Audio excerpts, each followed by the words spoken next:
Dear students, myself Dr. K.R. Verma, Assistant Professor in the Department of Physics, KCMT, Bareilly.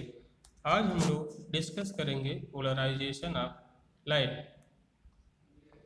Polarisation of light पढ़ने से पहले हमें nature of light जानना होगा। Light एक ट्रांसवर्स इलेक्ट्रोमैग्नेटिक वेव है। The word electromagnetic means electric or magnetic. Both the components are present in the light beam. The word transverse means electric और magnetic component एक दूसरे के परपेंडिकुलर होते हुए डायरेक्शन ऑफ वेव प्रोपेगेशन के भी perpendicular होते हैं। इस प्रकार हम कह सकते हैं कि लाइट एक ट्रांसवर्स इलेक्ट्रोमैग्नेटिक वेव है। फ्री स्पेस में लाइट की वेलोसिटी 3 इंटू 10⁸ मीटर पर सेकंड होती है। सभी ऑप्टिकल फेनामेना के लिए लाइट में उपस्थित केवल इलेक्ट्रिक कंपोनेंट ही रिस्पॉन्सिबल होता है। ऑप्टिकल फेनामेना में मैग्नेटिक कंपोनेंट का कोई रोल नहीं होता है। यही कारण है कि हम इलेक्ट्रिक कंपोनेंट को लाइट वेक्टर भी कहते हैं। Now question arise, what is unpolarised light and what is polarised light? The light beam emitted by any usual source is generally unpolarized.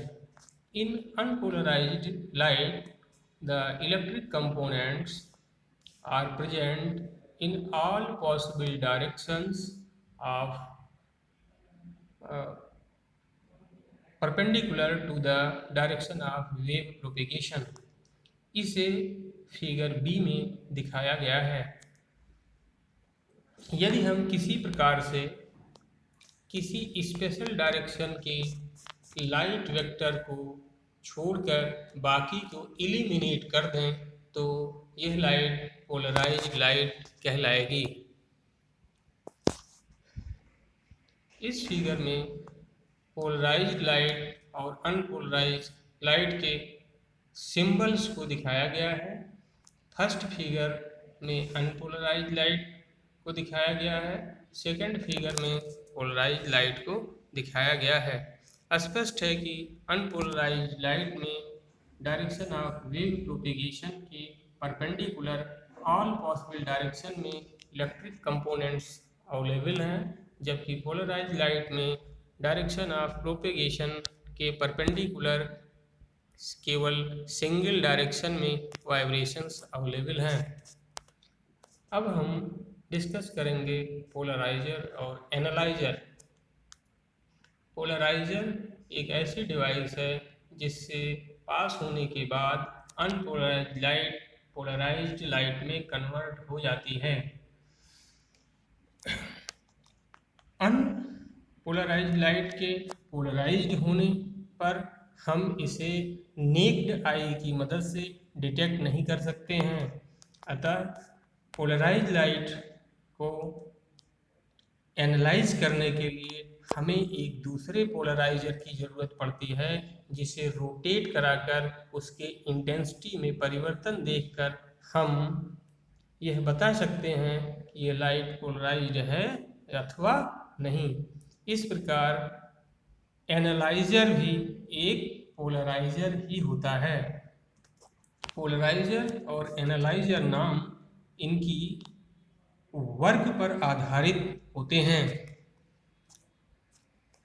Malice next है मैलेस लॉ। इस figure में एक polariser और analyser कुछ दूरी पर रखे हुए हैं। पोलराइजर पर I0 इंटेंसिटी की लाइट इंसिडेंट होती है। पोलराइजर से निकलने वाली लाइट पोलराइज्ड होती है। यह पोलराइज्ड लाइट एनालाइजर पर पड़ती है और इसका कुछ पोर्शन एनालाइजर से बाहर आता है। तो मेलस के नियम के अनुसार एनालाइजर से निकलने वाली लाइट बीम की intensity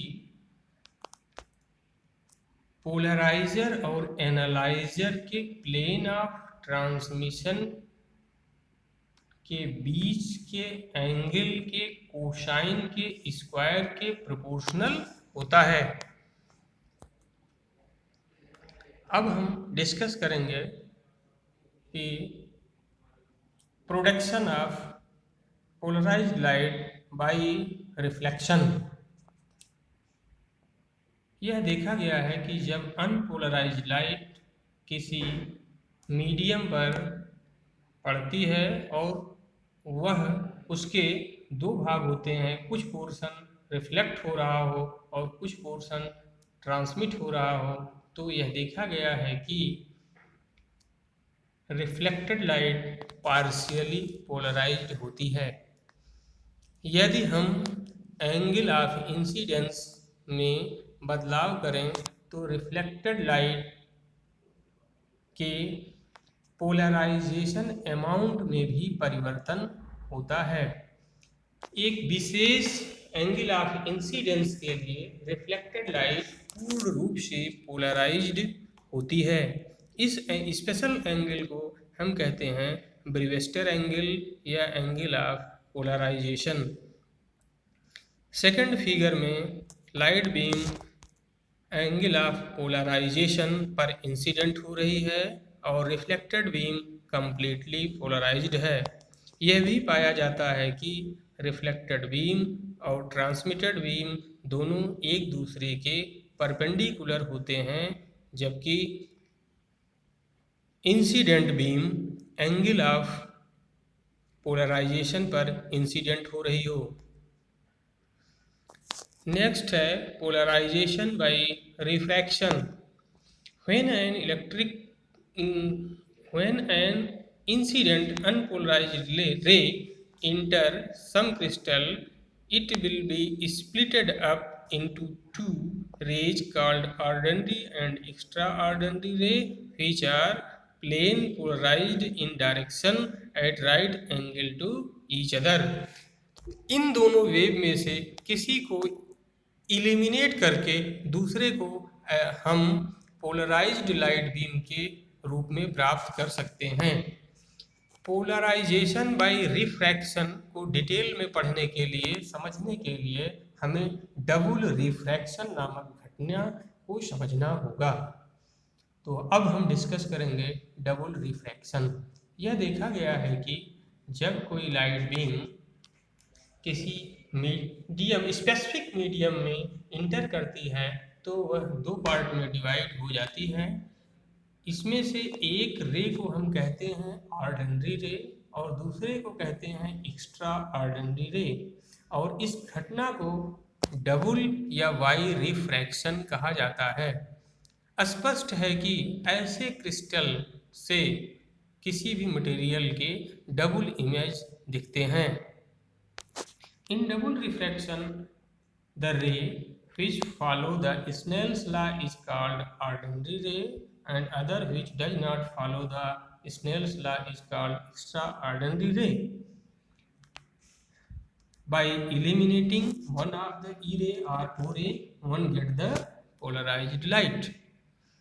In the laboratory, the easiest way to achieve this is the Nicol prism. अब हम डिस्कस करेंगे applications of the polarisation. Polarisation के अनेक यूज हैं। इनमें से glare reducing devices, camera lenses इत्यादि मुख्य हैं। इस फिगर में आप देख सकते हैं कि किसी सनग्लास के ऊपर लाइट बीम इंसिडेंट हैं। इनमें से कुछ लाइट बीम को इलिमिनेट करके हम अच्छे कंट्रास्ट की इमेज पा सकते हैं। Light reflected from surfaces like a flat road और smooth water is generally horizontally polarized. This horizontally polarized light is blocked by the vertically oriented polarizer in the lens and we get good image. Here in this figure you can see the two images.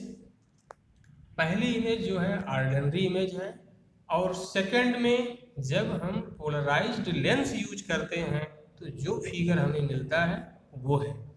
इस प्रकार हम कह सकते हैं polarised lens on a camera reduces the reflection. Here again we have a figure in which there is a polarized screen and there is a screen without a polarizer. There is a great difference. Obviously, the screen seen by the polarizer is good and is seen in the second figure. It means lower figure. Thus, polarized screen in the cars reduces the reflection. Thank you.